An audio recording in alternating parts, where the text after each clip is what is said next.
Welcome into 24/7 Sports on the road in Houston, presented by Ford and built Ford tough. We've got another exciting show for you today as we prepare for tonight's national championship. But first, we've got some live breaking news on the recruiting trail as Kur Teng, one of the top 40 prospects in the national class of 2024, is going to join us live here on the road in Houston, although he is coming to us straight from Bradford Christian Academy in Massachusetts. So I'm going to bring Kur in to tell us exactly where he is going to be committing to live on our air. Kur, what's up, man?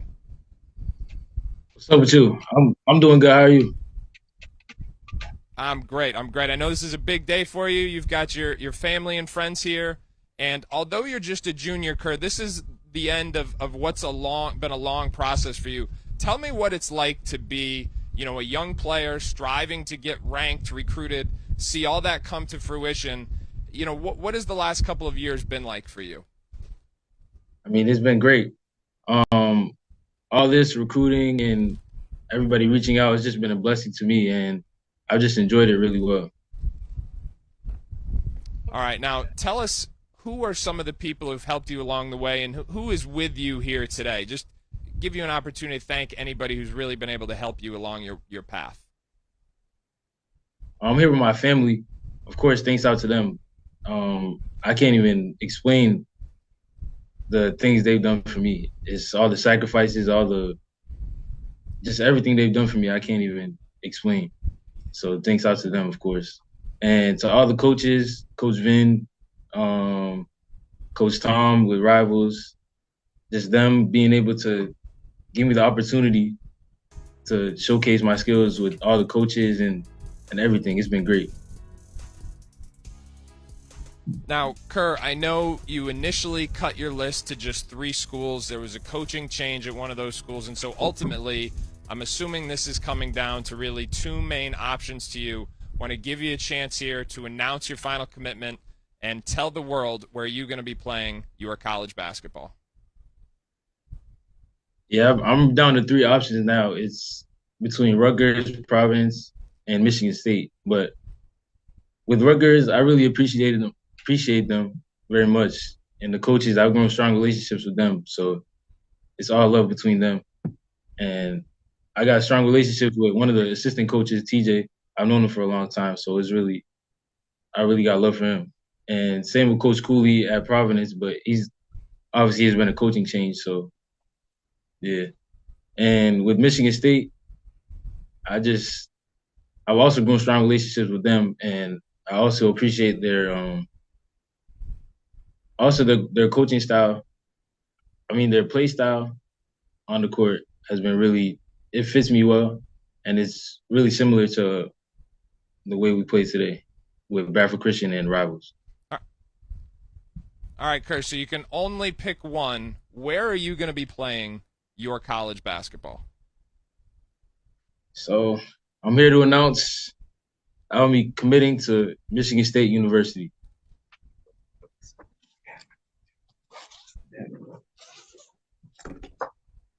We got to get some cheers in the background there. Come on. Talk to me, gangster. Talk to me, gangster. All right, Kur, congratulations. I know this was a long time coming. Michigan State historically has been really focused on that Midwest region, but they identified you early in the process, came out to New England, recruited you early, recruited you hard, had you out on an official visit in the fall of your junior year. But what was it about their message that really resonated with you, your family, and your coaches? Their play style really fits me really well. I like to come off pin downs and on the offensive end and stuff like that. So I just seen every time I watch them, there's just been a similarity between them and the way I play right now with my team. Yeah, 100%. I think, it's been really interesting watching you play over the years because you've been developed. You're almost a little bit of a throwback in that you like to come off pin downs and floppy action, as you mentioned. While there's a lot of guards who play off live dribble, you really like to play off the catch. I really think you're going to be a terrific fit there for Tom Izzo, Michigan State, and the way they play, especially on the offensive end of the floor.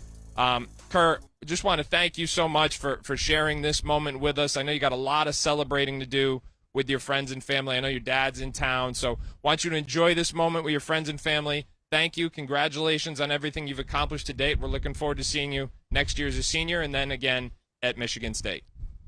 Thank you for having me. All right, everybody. That is Kur Teng, one of the top 40 prospects in the national class of 2024, who just announced his live commitment to Michigan State. Now I'm going to bring in my 24/7 Sports colleagues, Eric Bossi, Travis Branham.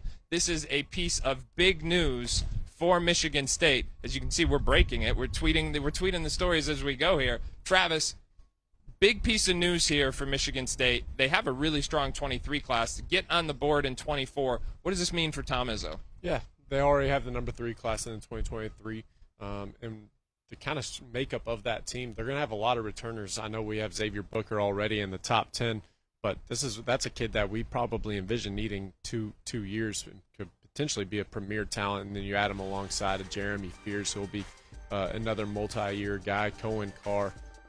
So you paired Kur Teng with those guys, you get a score, like you said, a throwback 2-guard, somebody that can kind of fill in after Jay Nakins graduates and moves on. Now, Ibas, this is a group that came into this season with somewhat low expectations relative to the Michigan State history. Tom Izzo said from the beginning of the season, I like my team this year, and they played pretty well, but I'm not sure they had the same high-end talent that we've historically seen from the Spartans. Seems like there's an upgrade in talent coming with that collective group that Travis just mentioned. Yeah, for sure. Then the other thing is here, for the most part, they fit pretty well with what Michigan State's doing. I think, we mentioned Xavier Booker. He's probably going to need a little bit of time to develop a more of a Tom Izzo style guy. But the rest of these guys, there's a lot of toughness involved with them. There's a lot of, attacking guys who can go get a basket in transition, but then are comfortable running an offense. And I think Kur is going to fit in with all that when he eventually arrives on campus, because he's not a guy who likes to dance with the ball or anything like that. Like you said, he plays off the catch, 1 or 2 dribbles to get where he needs to go. He can play physically. He can get on the glass. Really good pull-up shot maker. A little streaky from 3, but, he brings a lot to the table, and I think there shouldn't be too much pressure on him to be like a huge scorer early, but he can definitely play pretty big minutes and then develop into a multiple-year starter. And I think that physicality that we've seen primarily on the offensive end of the floor, it's going to resonate defensively as well. We were also talking about the personality fit. Vin Pastore, his high school and grassroots coach, Tom Izzo, 2 kind of guys who are very demanding on the court, but extremely kind of loving and for their guys off the court. So that's something that we see a little bit of a correlation with as well. Yeah, no doubt. When you get to college, there's a lot of guys who've been pampered and, told that there's nothing wrong with them, and if something goes wrong, it's somebody else's fault. That's not the case when you're playing for Vin. So, he's not afraid to point out a guy's mistakes and coach him up hard, and that's going to be a benefit for Kur when he gets to the next level, because that first time that he's in practice and Coach Izzo gets heated with him, he's going to have been there before. Now, it's going to be a little bit different. There's always a little bit of something because it's Tom Izzo doing this, but it won't be the first time he's ever been told he screwed something up. No, that's certainly the case. Travis, we talked about Xavier Booker. We see the city of Houston behind us. You guys have been in Houston for 10 days now. I got to go home for about 72 hours. It started with the McDonald's All-American. I had an NBA scout tell me, and I wrote about this last week, Tom Izzo is either going to make or break Xavier Booker. Some of the comments about Xavier Booker was that, as we know, he's one of the most naturally talented prospects in the class, but very much someone who hasn't turned potential into production quite as consistently as we would like yet. What are expectations like for him? What are realistic expectations like for him at Michigan State next season? For me personally, my realistic expectation is that he's going to need time. He's going to need a lot of time and development to grow into his role and really figure out who he is as a player. There's a lot of times, whether you watch him when it's high school or with his AU team or here in McDonald's, he likes to float out to the perimeter and take some tough jump shots rather than going down on the block or just simply running the rim, running end to end. Nobody can really keep up with him with his size, length, and athleticism. So if you were to do the simple things, he could be a guy that'll really make a splash next year. But physicality-wise, he needs some time to really put on some weight and strength, and also just learn how to body guys. Yeah. That's something a lot of these high school kids, especially now, it's become much more of a finesse type game. Every player wants to go out there and throw up these nice little pretty jump shots and layups, but when you're playing in the Big Ten, especially for Tom Izzo, you're going to have to play physical. He doesn't know how to do that quite yet.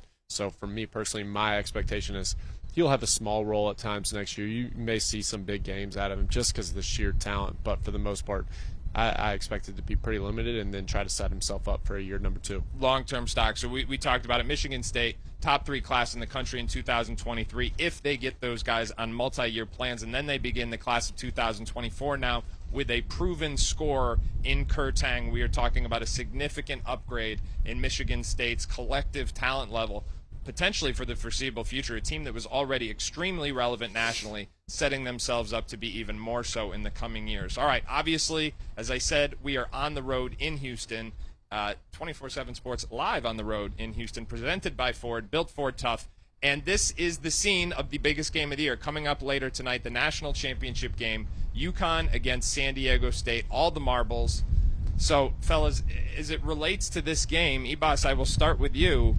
What stands out to you most about this matchup? What stands out to me is how UConn is likely going to change the way that they wanted to play from the national semifinal into the national title game, because against against Miami, sorry about that, guys. Against Miami, they wanted to slow down the tempo a little bit. They wanted to play with some controlled pace and run in opportunities, whereas with San Diego State, I think San Diego State's built to slow it down and grind it out. Now we want to ratchet up the pace a little bit, right? So now if you're on the San Diego State side of things, you've got to find a way to get some easy buckets to help compensate for what that's going to be. I don't know with UConn's size if San Diego State's going to be able to rely quite as much on their ability to offensive rebound and make things happen in that way. And the other thing they have to do, they're going to have to shoot the ball from deep like they did at least for the first 2/3 or so of the game against Florida Atlantic, where they're really hot. And they got the big game they've been waiting for Matt Bradley, and now they need some of those other guys to kind of come along the way with him. It's really a terrific point, though, about the different look that San Diego State gives UConn versus Miami. Miami is a team that likes to play in transition, likes to play with freedom, attacks you on the perimeter, a lot of space, a lot of guards, a lot of playmakers. Conversely, San Diego State couldn't be more different. They're big, they're physical, they want to grind you out, pound it inside, not just in terms of maybe the post, but also like physical drives. You mentioned Matt Bradley. So for UConn, adjusting to a vastly different style could be very important.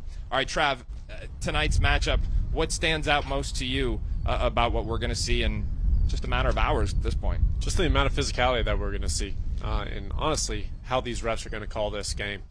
San Diego State's really going to want to get into and may kind of seem contradictory because you have Adamas Sanogo, you have some physical guys on this UConn team, but that's just the way San Diego State plays. And if they're able to get physical with the other guards, Jordan Hawkins, Tristan Newton, they can really take them out of their game and make this a real rock fight. So how physical this game will be and also how this game is called is going to be 2 major factors.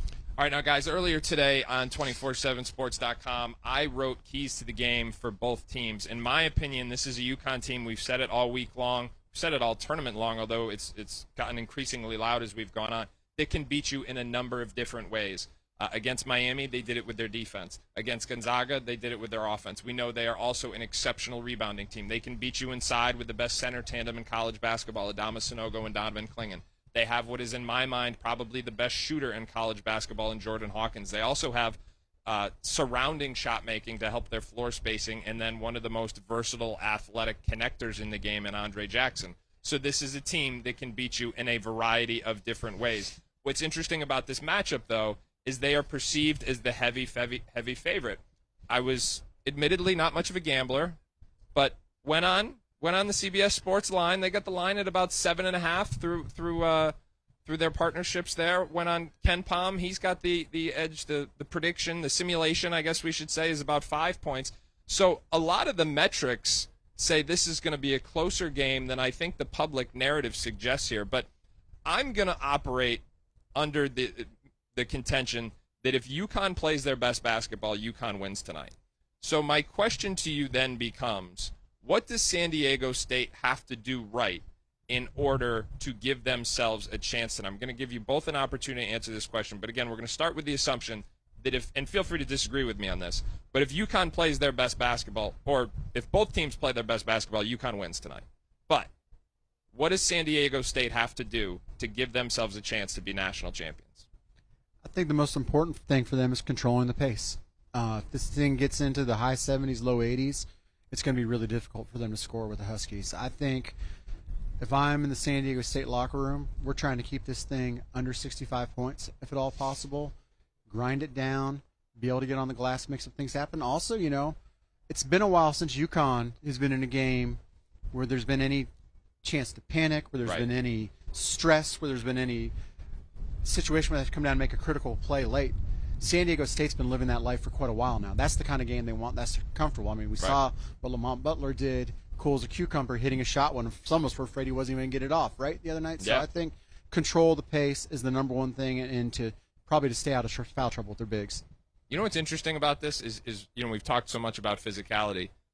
You know, the analytics say that San Diego State fouls less than UConn. Like, if there is an Achilles heel to UConn's defense, because UConn's defense is top 10 in the country, and that's after the national semifinal. It was top 5 in the country before that.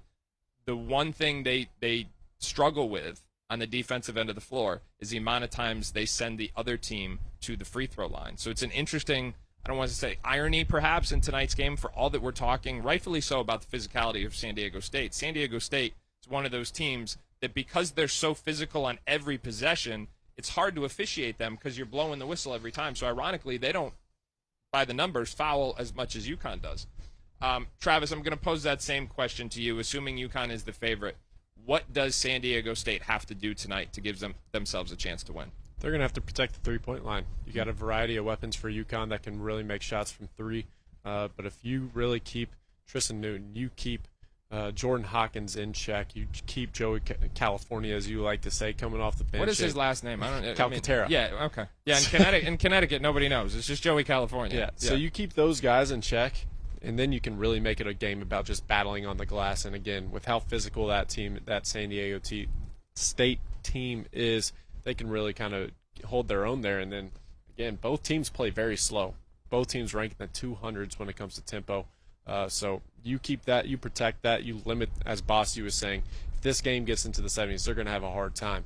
But if you protect that three-point line, you can keep that game into the 60s and make this a rock fight and win out at the end. That's another misnomer here, that UConn plays so much faster than San Diego State. I think their offense is just that potent. They score so many points, you think they're playing real fast.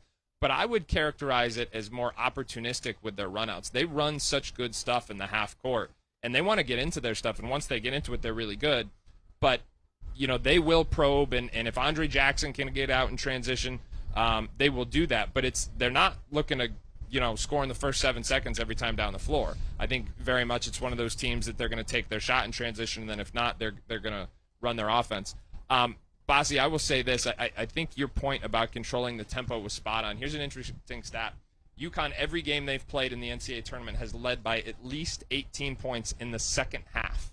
So they have literally blown out every team they've played, or at least we're on the verge of a blowout in the second half. So what they have not had to do yet is really play through adversity. Miami cut that lead. It was 20 on Saturday night. UConn was up 20 in the second half with about 15 minutes left. Miami cut it down to 8. That was, in my mind, the most adversity UConn has faced in the second half this entire tournament. Your point about controlling the tempo, I think the reason why that is so important is because San Diego State cannot allow themselves to get in the hole tonight. They do not have the ability to score in spurts like UConn does. So if UConn is able to get into that stretch that lead up into double figures like they've been able to do so often in this tournament, does San Diego State have the offensive firepower to climb back the way Miami tried to do? I don't know that they do. Conversely, if San Diego State can make this a game, to your point, Bossy, can they make it a game with under 4 minutes to go? That will be an unprecedented situation for this UConn team in the NCAA tournament. Those are some of the storylines to watch tonight in this national championship game, and it's going to be a very, very interesting one. I want to talk about some X factors now with the personnel in terms of just who could step up. Can we say Joey California? What's his name? Joe Calcaterra. Calcaterra. I want to tell you, the NIL situation in Connecticut, the free advice, go with Joey California. It's going to monetize so much better. X factors for both teams going into tonight's final. One player. Who you got? Jaden Ledee, the hometown kid for San Diego State. I think he really stepped up in the national semifinal game and gave them a nice punch with some scoring and rebounding off the bench. And if he can do that again, if he can give them another 12-6 or 10-7 or something like that, that's found value. That's found points. That's 4 or 5 points more than they might expect out of him. And he's got, again, size and strength. And I think he gives another, he's a pretty dynamic athlete around the rim that while Connecticut's bigs are big, they're not the most athletic guys. He might be able to exploit a little bit of quickness in a matchup with Sanogo and especially with Klingon. So I think he's a real key for them coming off the bench. Trav? Taking Tristan Newton as the X factor for UConn tonight. Obviously, all eyes are going to be on their primary two guys of Adama Sanogo and Jordan Hawkins. We already know what we're going to get out of Andre Jackson, ultimate glue guy. So Tristan Newton taking care of the basketball. If he can give them some needed offense. Went back. San Jose has only allowed 70 points in one of their last 10 games. So if you can get some added offense out of Tristan Newton and, again, get other guys open shots, that could be a huge factor in this game. And the subplot tonight, I think, for UConn's guards is their ability to get into offense within the scoring area. You saw Miami blitz some ball screens. They were trying to pressure the basketball, which we've talked about over the course of the week, how that can be a bit of an Achilles heel for UConn. St. John's had some success with that, trying to turn over the UConn guards, or at least take them out of the normal operating area of their offense, force them to start their offense farther away from the basket, thus preventing the deep post catches for players like Sanogo and Klingon. I think that's going to be important. All right, now going to go to the key matchup. Going to give both of you guys a chance to do this key matchup personnel-wise for both teams. Bossy, who you got? I think it's Matt Bradley and Jordan Hawkins, assuming that they match up. Watching the national semifinal game, Hawkins was out there, but he clearly looked to me a little bit weak and a little bit under the weather. Still feeling the ramifications of that calamari. Now, presumably he's been pumped with fluids and feeling a lot better. But Matt Bradley's the kind of guy that's not necessarily what he wants, because he's a rough and tumble dude. In high school, I compared him to Ronnie Lott in high tops, and that's kind of what he is, because he's going to turn it into a football game out there, and he's going to drive on him. He's going to put a shoulder on him relentlessly. He's going to tag him around every screen. He's going to bump every chance he gets. And now on that other side, Hawkins is going to have to deal with that physicality. And Bradley, if Hawkins get going, is going to have to be the guy who can provide that scoring punch and kind of match him basket for basket. To me, that on the offensive end is kind of where the game lies. And it's really interesting, too, because Matt, we talked about in the Elite Eight, had really struggled offensively. Only had two. This is the team's leading scorer. Only 12.5 points a game. They're an exceptionally balanced offensive team. But he only had 2 points in the Elite Eight, really found his rhythm again in the first game in the Final Four Saturday night. And if he's playing well offensively and he's forcing Jordan Hawkins, I'm not sure Jordan Hawkins will guard him on the defensive end. I would suspect it'll probably be Andre Jackson. But if Jordan Hawkins has to expel a lot of energy on the defensive end of the floor, remember, this is a player who is coming off of what we are assuming is food poisoning. He said he had some bad calamari, didn't practice on Friday, was limited, and certainly not himself in Saturday night's semifinal. So I think certainly trying to wear him down and force him to defend will be an interesting subplot of San Diego State's game plan. Travis, the key matchup for you. Nathan Mensah and Adama Sanogo. We've talked all tournament long just about this UConn team's size. And if Nathan Mensah can stay out of foul trouble, it's the same thing. We always talked about Norjad Omier in that matchup when they had Miami. But Nathan Mensah, he's a rim protector, high-level athlete. He's long, runs the floor.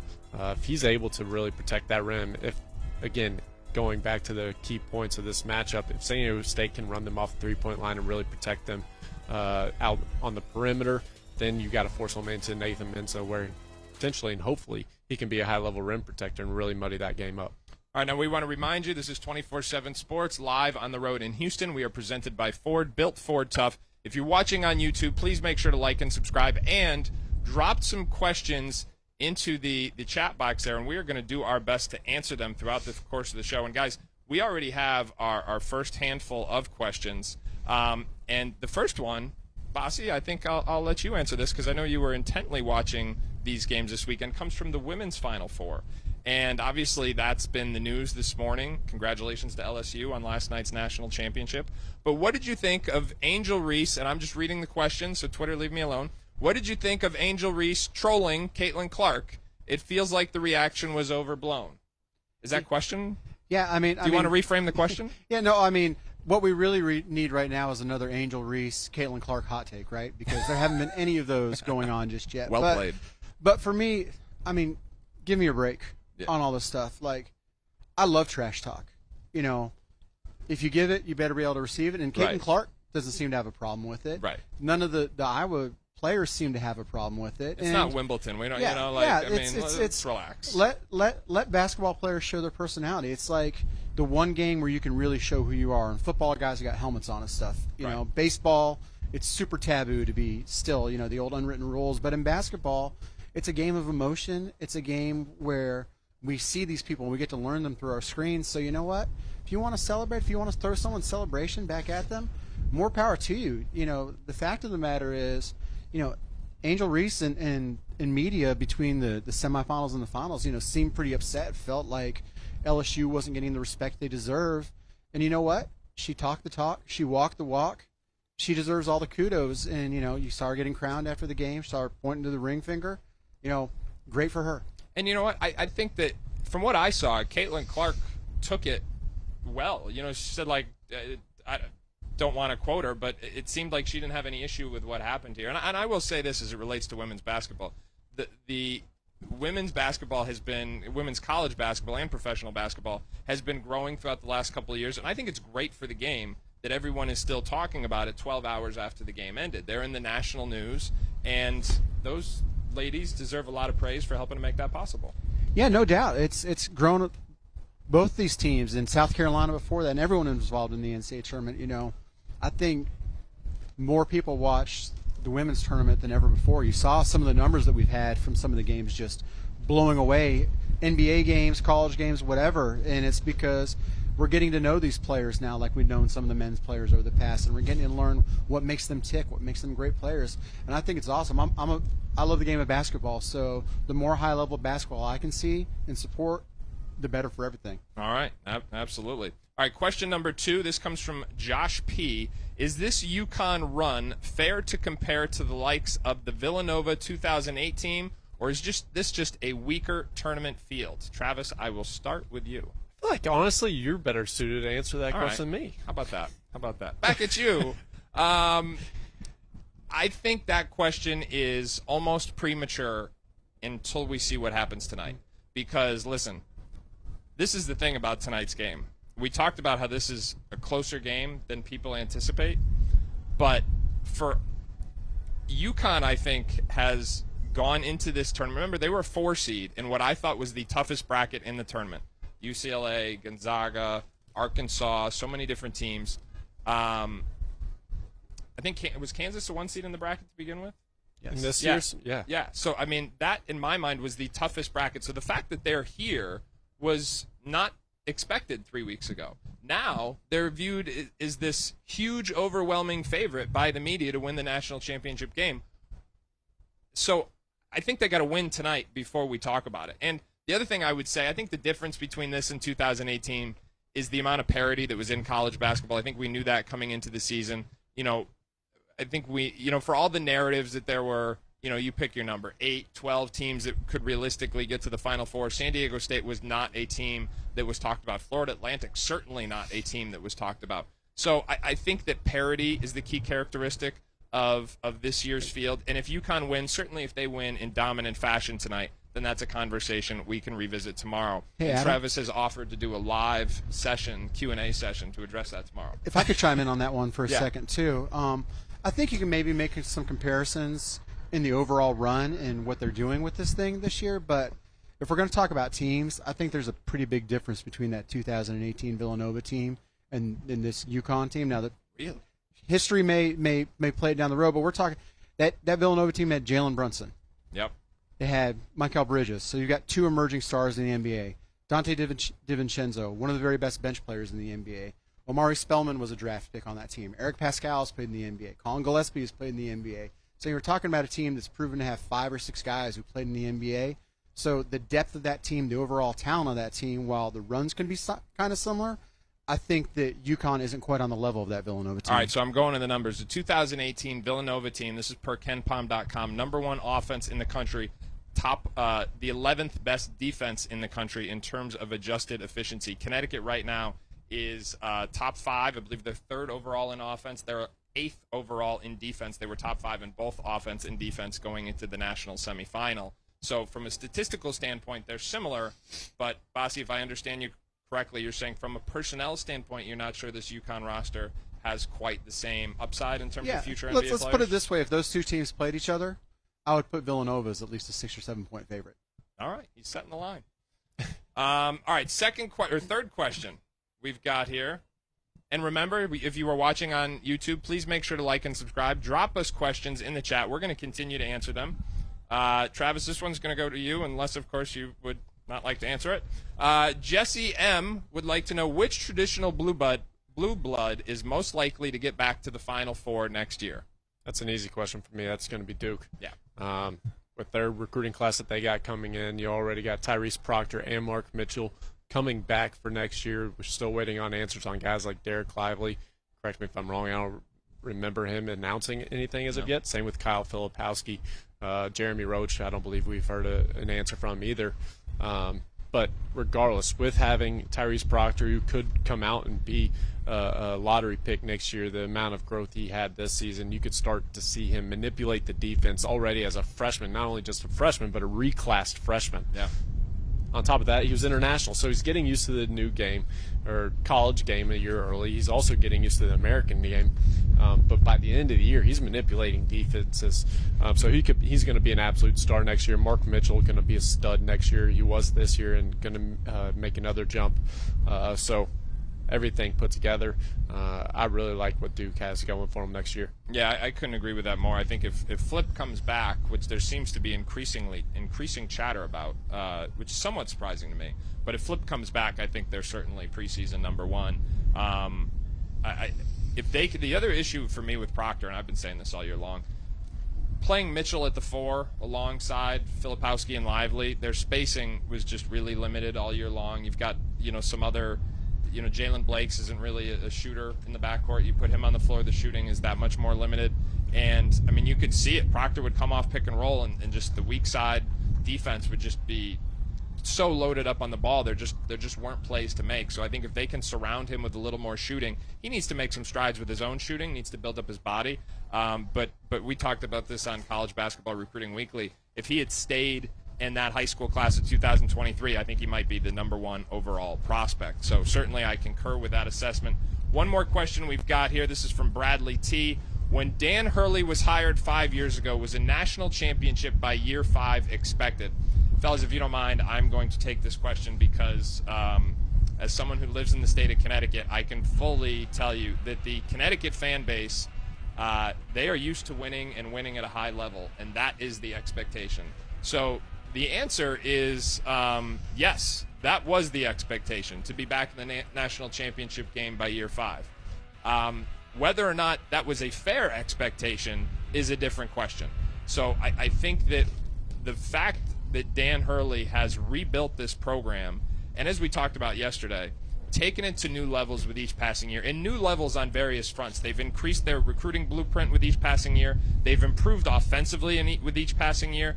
They've improved with a skill development standpoint. I think, if you want a really interesting case study, go back and look at the offense they were running in year 1 when they had a roster comprised primarily of players they didn't recruit versus the type of intricate sets and concepts they're utilizing now, and it's night and day. So this is a program that has made significant growth each and every year along the way.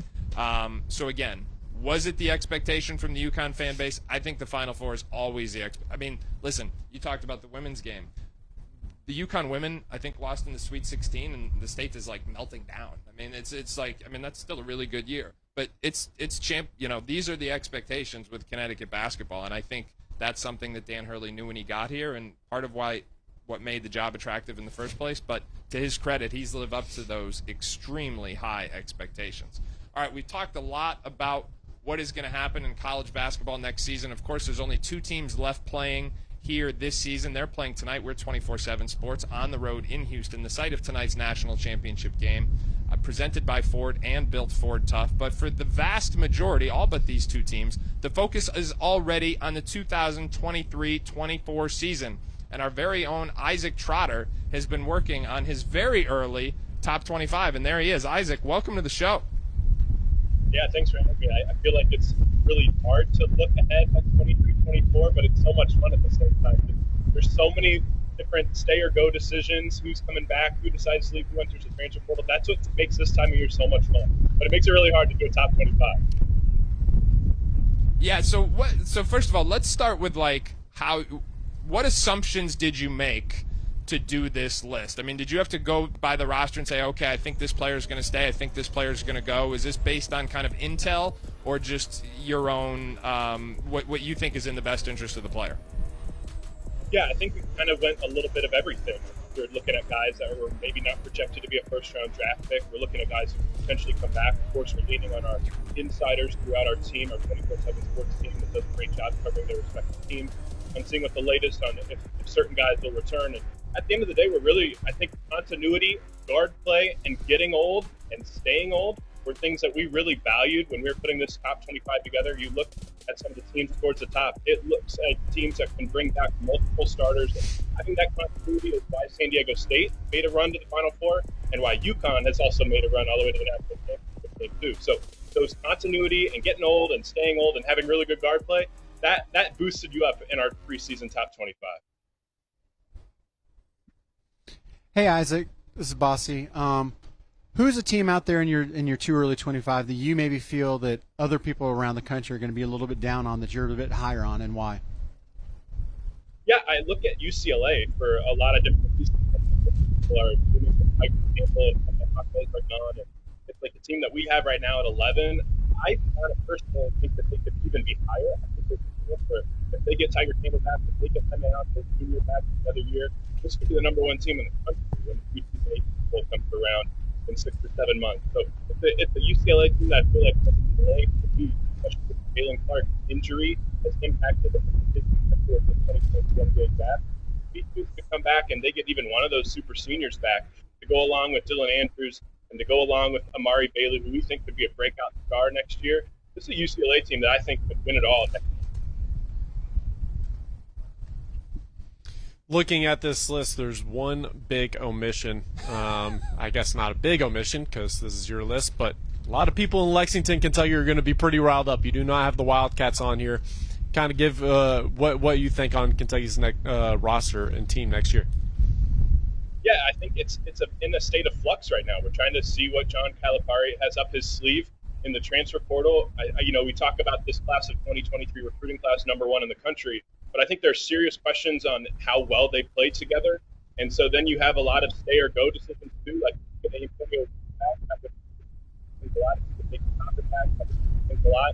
we haven't really heard much from those two guys either, and so that will impact those things too. But at the end of the day, this is a Kentucky roster that has a ton of talent, but we feel like we can trust other teams a bit more. There's definitely a lot of backcourts that fit throughout college basketball. We feel like have a higher floor than Kentucky right now. I think they have a high ceiling in 22-24, but I think there's real questions about how this group will fit and mold together. And let's be honest, Kentucky hasn't really helped itself out the last few years. They've been really highly ranked in the last preseason polls, and they've underwhelmed back-to-back seasons.